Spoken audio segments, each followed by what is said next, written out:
impact, the desire to inspire. It's your mama's favorite podcast. I sound way worse than I am back from this vacation because I actually feel pretty good. Just got done running 5 miles, but my voice in the last 5 minutes has just went real downhill. Yeah, it sounds like you've been partying for a week, brother. I have been partying for a week. I'll give you that one. But yeah, dude, I feel more Puerto Rican than I ever have. Hence my hat, bro. I said, we sure it's only a quarter in here, bro? I feel good right now. You even got the little glow going to you. Dude, I feel I'm not burnt. Like I'm pretty tan right now, but my shoulders are just peeling up, dude. This is hot. I can't wear it right now. But shout out my dad. He got me that hat. The hat's dope. How did you like the Bacardi tour? It was cool, dude. It was really cool. Did you do it? Have you been there before? Mm-hmm. Oh, okay. I didn't know if you'd been there. Yep. Yeah, we did the Bacardi tour as well, and that shit was so much fun. Yeah, dude. We did you see Brian's mom's post? We took before and after photos. So it's like before we're all just like right behind like the thing smiling. And at the end, my dad's got his legs up in the air. I got this hat on. Brian's like holding my dad under his legs. I was scrolling through your pictures that you just posted, and I was laughing because it was like, oh, these are nice. And then there was one with you and your mom. And I was like, that's a drunk Dylan right there. Bro, we'll talk about that specific moment when we get off air. Okay. Because Marcus's cousin just hit me up. He said, damn, bro, you're a savage. You didn't post one pic with the bride and groom. I said, dude, I didn't take any. I said, there's one, and it's me, Toad, and Zio. Marcus is like way over here. No one's like really paying attention to this photo. I said, we got to wait for the photographer because I know I took them with them. I ain't got none, bro. Yeah, hats off. Congrats to Mr. and Mrs. Rodriguez. I have only heard positive things about that wedding, and quite honestly, I've heard that it is the best wedding people have ever been to, and that there is a new standard set in terms of fun for a wedding. You know, like how most people have champagne glasses for toasts? Yeah. They had champagne glasses full of tequila. Oh, which one of them? Dude, but no one knew. Even they didn't know at first until he sat down. Brian comes back from his best man speech, dude, and he just throws it back like his champagne, and you just see his face, dude. He starts coughing. That is amazing. No, yeah, it makes me happy. Though, man. It sounded like it was a great time. Glad that it all went off. It seems like as planned. I think I ate about 65 pastelillos over the last 7 days. I'm so jealous. Was there like a little next year right across the street from the resort where everybody was staying? I made on the night before the wedding. I'd already had 2 for lunch. I made 3 trips with 3 different people and got 2 more every time. I ain't mad at that. That's a must. It was bad. Dude. Me, Tone, and Nikki went. Then I went back with George. Then me and Brian came out the casino and went back. It was a long week. It was like I was exhausted yesterday. I actually slept for 11 hours last night. I never did that. When I asked you about your travel, you made it seem as if like it was a hop, skip, and a jump away. But dude, you had a long fucking travel day yesterday. I got to the airport. Well, my flight left at 6:45. Flew to Dallas, and it was just a layover. But it wasn't a layover. You just got off the plane and got right back on. So it was like a 40-minute. Literally, I got off. Everybody else gets off. They did like a quick switch of the crew, and then they were like, "All right, if you came off the last flight," which this is weird. I've never seen people do this. If you got off the last flight, come up, and they just tally you. They just tally. They don't check your boarding pass, nothing. They just tally you off and load you right back on. It happened to me both ways. That's really odd. Yeah, and then that one was like a 4-hour flight from there to Dallas, and then 2 more hours to here. Dang. Yeah, when you snapped that you were taking off from Dallas, I was like, holy shit, I can't believe he's not home yet. Mm-hmm. It didn't seem horrible for me because I gained time there. So I got 2 hours back, but it was still long. I mean, it's an 8-hour in a plane basically, between the layover and shit. Yep. Damn. I'm glad that you're back at it though with the energy drinks and all. So actually I'm pretty weaned off. I had 1 coffee and 1 energy drink the whole time I was there. Damn. Yeah. Okay. Not even vodka Red Bull or anything, bro. I was just raw dogging it. But I knew that I'm still feeling a little exhausted. Plus, I just ran, so I was like, I need to like bring this up a notch, or else you are not going to get a good energy. Yeah. I've been putzing around the house doing laundry. I got boxes about to be delivered, so I start packing. Just what I want to get into, baby. Yeah. That's good. Well, I'm glad that you had a fun vacation. While you were vacationing and having a blast, I got the privilege to welcome Justin to North Carolina. Have you been to my new place? I have. How's it looking? It's looking good. Pretty bare.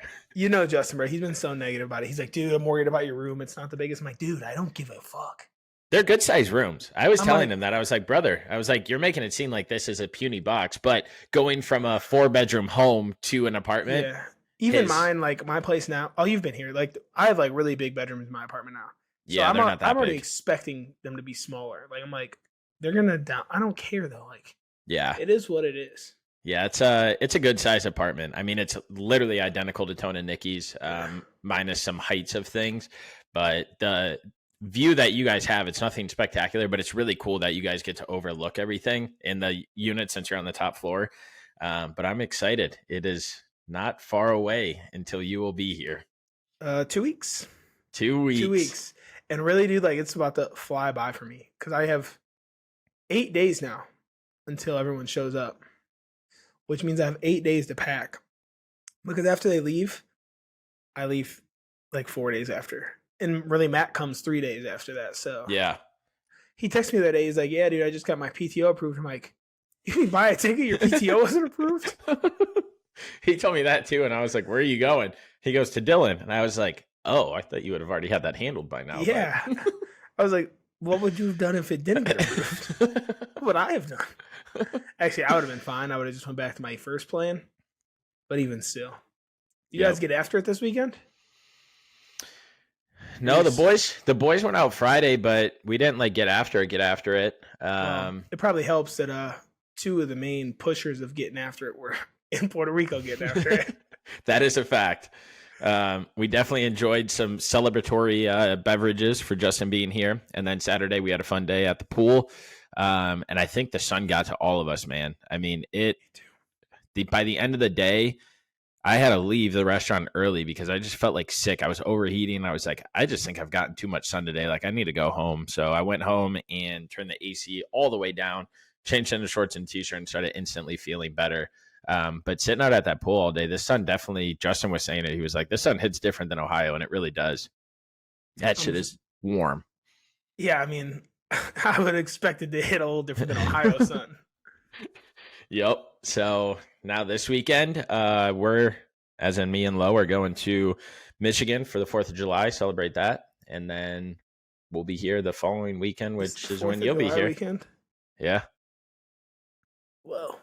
Yep. Time's flying, man. It's so weird. Time is flying. And I'd say it's all moving in the right direction. I feel like it is. Yeah. I mean, as I much have as no it can. complaints. I'm coming off a high right now, bro. I'm feeling good. It was just, I don't know. It was a different experience than I guess most of my trips. It was like about 80% of the people like that I'm the closest to were all in one place. And so it was like you always had something to do, like just jumping around. We talk about it a lot, like being grateful and like being present, but like you even said like is Dylan alive? Because I wasn't posting. I wasn't like on my phone at all, except like to talk to people, like coordinating where we're at. Yeah. Like I was like very disconnected and very present. And I came away yesterday in like a very good gratitude space. Like, I was just feeling really good about like just life in general, dude. Like the people in my life, the things that I get to do. And I was feeling good after this week. That's dope. I like Probably that. the most refreshed I've ever felt like after a trip that was so nonstop go, go, go. Yep. That's cool, man. Yeah, I can imagine that. I mean, I know there's been like a couple of friends that have like gotten married and stuff like that, but like you're starting to tie a knot into like the deeper threshold of friends. Mm-hmm. And so that's cool that you got to experience that. And then not only that, but like even having your parents there who are tied to his parents and just getting to celebrate that moment together. And obviously also creating moments in your guys' Airbnb or hotel or whatever you guys had. I'm sure that we were literally, so like we were in an Airbnb that was less than a 5-minute walk to the resort where like the main part of people were. And then so like once Brian and like his mom and they all checked out, they were in the Airbnb directly next to us. So it was like Damn. everybody was just on one thing. And the way that they did like the resort wristbands was that you could just be like, hey, I forgot mine upstairs, and they would give you a new one. So we basically all had fucking resort wristbands. We're in the pool all over there together. Oh, hell yeah. Casino. So like it was cool. You could like go do like local stuff, or you could like have a resort feel. So like, you were just jumping all over the place.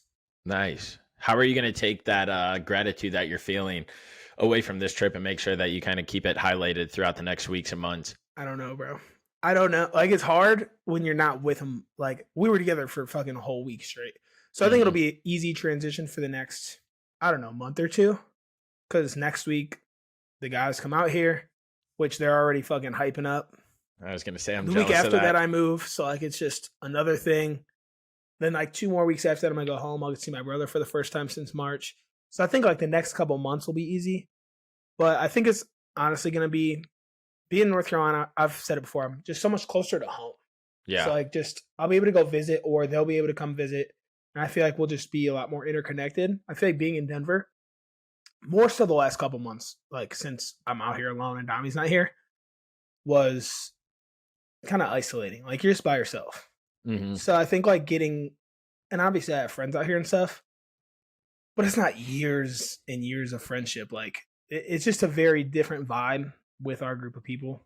Yep. And so I think like just being able to stay more connected to them is going to make a much different experience. There we go. Love that. We'll also have to get Tommy T down here, and I don't know. Oh, he's already planning in like August. Oh, really? He's like, my August is wide open, bro. So I know like you and Justin are traveling a little bit in the first half of the month. Yep. So I told him we'll have to coordinate and figure it out.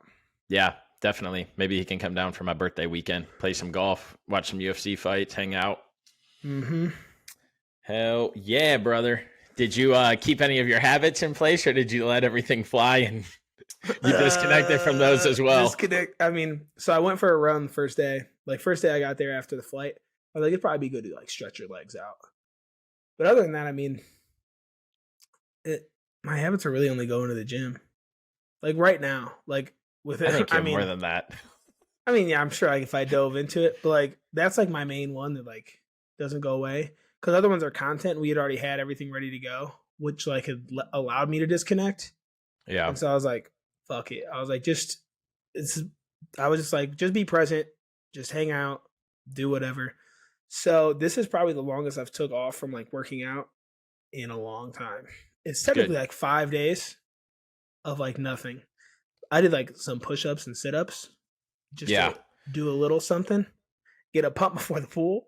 Yo. I mean, we were walking every fucking where. So like I know my steps were up. So I was like, you know what? Like, you're walking enough. Just relax, man. Yeah. It's good too. Your body needs that, and you're honestly going to probably notice more results because of that 5-day break that you took. And I'm really just going to be at a running game right now because my car's still not fixed. Oh. They were like, we'll update you on Thursday. But it's probably going to be like this weekend or early next week. So right now I'm carless. So all I can really do is run. I had to like get grocery delivery for the first time in my life today. Damn, that sucks. So I'm back on carnivore for the next week just to try to get myself back to a baseline before the guys come back out here. I'm like, let's keep these calories low. Let's do some running. Keep the protein high. Yeah, for real. That's dope. I got told today, I was at cryo and I got out of the cryo machine and the guy goes, damn, bro, you're looking yoked. I was like, you couldn't have said anything better to me. Literally, those are the best compliments. I felt so fucking good because I truly believe that I have been working pretty hard to get this train back on the tracks. When I told you I slipped up, talked about it in the newsletters and everything. The only thing that I'm struggling with is that like whenever I see fried chicken sandwiches, I want them. Like they're my weakness. No more hot Cheetos. It is now chicken sandwiches. But I've kind of steered away from them. Chicken sandwiches is a step up from a hot Cheeto, though. Let's be honest. Yeah, it's a step up, or you got protein in there. That is a fact. But dude, I've been prioritizing protein like crazy. Like the way I'm structuring my meals and how I'm eating them throughout the day, I really don't eat carbs until like dinner time. Just because I really, really want to hone in on protein. And I swear, even though we preach it, I'm eating more than I ever have protein wise, and I am definitely seeing results that I think if I keep this going will yield in what I kind of want and get me down to that like 160, 165 mark that I'm pushing for. Because it makes you feel fuller, but it's going to be the like least calorically dense thing. Yep. Because that's like what I try to pay attention to. I was gone. I was like, okay, have your pasta juice. But every other meal you eat, like your big meals, make sure it's like protein. So I was like basically like chicken and rice, or like at breakfast I just had like meat and eggs. So like I was pushing for it there because I knew I wasn't getting it. But I also knew on vacation, I always eat less because I'm so busy. Like here, I'm eating like every few hours because I'm like regimented. So there, I always know I'm eating less. So I try to get in as much as possible, like when I can. Yep. Yeah, I've been really clearing things out of the way and then prioritizing those certain little things, because there's just like once you get to a certain point where you're eating the proper amount of calories, it is so easy and fun to play with that when you know you have a trip coming up and you're like, all right, I want to lose a few pounds for it, or I want to tone up a little bit. Like you can play with those macros so much that you will see results in that short period of time. Go on vacation, you look the way you want to look, and then you ramp it back up to get whatever your like next goal or objective is, look wise and feel wise. That's all just about being consistent, though. Once you're consistent for years on end, you can just be like, oh, I'm going to drop out 200 calories a day, and you're going to tighten up just because you've already put in all of that work for X amount of years. Yep. Which is just, you're priming your metabolism, you're getting yourself into a healthy state where, yeah, like you might be a little bigger sometimes, or like you might not be as strict, but you can snap it right back like it's nothing. That's honestly my favorite part. Yeah, because that's the importance. Like everybody thinks I need to eat less so that way I lose more weight. I need to eat less. I need it. But like you need to eat more because one, if you do it properly, your body is going to adjust to those calories. You'll be able to see where you can be at to maintain whatever your physique or outlook is that you want. But then like you said, cut out those 400 calories right before vacation, tighten up how you want to, and then go on vacation and not gain any fucking weight because you're eating over 2,000 calories. You're eating 2,500 or 3,000. And so you go on those vacations, typically, if you're doing vacations, right? Like you said, you're active, you're not eating as much, and you're able to enjoy it without having to stress like, oh my God, I got to put a bikini on, or I got to put swim trunks on. Like you can go and let yourself free. And when you step on that scale, when you get back and be like, holy crap, I only fluctuated 2 pounds. More or less, it's water weight. You're retaining it from like the different foods and sodium and shit. So yeah, it's fun, like you said, when you get to that consistent point to be able to like play with it in short durations like that. That's basically what I'm doing for the next week until they show up. And I can't go to the grocery store, so what I got to eat. So I ordered it in. I'm gonna hit that for the next 8 days, whatever. Then I'll be ready to go. And then, I mean, it's marathon training now. It's already kicked in. Me and Tone already talked about it. So there we go. Basically starts today, I guess. Hell yeah. I love that shit. Excited to see this journey that you guys are going to go on with that. And it kind of also just like ties into like setting goals and a foundation, because you have to alter your life in order to train for this marathon. And I listened to a podcast earlier today, and it kind of alluded to like something like this, but then I started to think, and I'm only going to read the first sentence and then I'm going to roll into like my description or analogy behind it. But I started the post off and I said, you'll start losing weight, have better mental clarity, and be happier if you have a clean house, a clean car, a mowed lawn, a clean workstation, your laundry's put away. And I feel like most people would read that and be like, what the fuck? Like, how would I have better clarity? How would I lose weight? How would I look better or feel better physically by doing those things? And so I started analyzing, because every single morning I've been sitting out on my deck and I give myself an hour to just write and post for DTI. So the stuff that I'm writing about is stacking up, but then I can also go back into it day in, day out, revising it, making it better, taking a Facebook post, turning it into a newsletter to hopefully put out more of those. If you keep looking at it too, like you're probably going to forget what you wrote a week ago and you're going to think something else off of it and go somewhere else completely too. And I've done that. It's crazy, but just taking those ideas when they come and putting them down on this. And this is where this idea has kept stemming to more and more. But if you think about it, all of these things that are going on in our life, I would even say relate back to the depression and anxiety you have. I feel as if anxiety is all of the things that we have not checked off the box and we're letting weigh on our mind. So looking at them from a small thing, your house being clean, if your house isn't clean, you're going to think about it. You know it's not clean and you know you have to do it. But you also have to make sure that you get the kids ready for school or you get their kids ready for daycare. You have to take your dog out. You have to take the kids in your car. What if your car tank is not filled? Then you have to stress about filling up your car tank, even though you're going to be late for the daycare center, which is going to make you late for work. You have to pack lunches. But what if you don't have the right lunch meats or things are out? What I'm getting at is when you have a set foundation around you, of check boxes that are checked off. My house is clean. The car is filled. The kids' clothes are laid out. Our laundry's done. All these things are done. You won't have to wake up that morning and wonder like, fuck, where is this? Oh shit, do I have to do this? Oh my God, I forgot I have to go and fill up the car before. And now I'm going to be late. You have all of these things checked off. And so majority of us do not do the simple task, simple habits, or the basics, as I've been posting about, consistently. And so what that does to us is when we try and introduce something new into our daily routines, to be like, you know what, I do need to focus on me. I've been slacking. I'm going to start going to the gym, or I'm going to start eating healthier, or I'm going to just start walking more.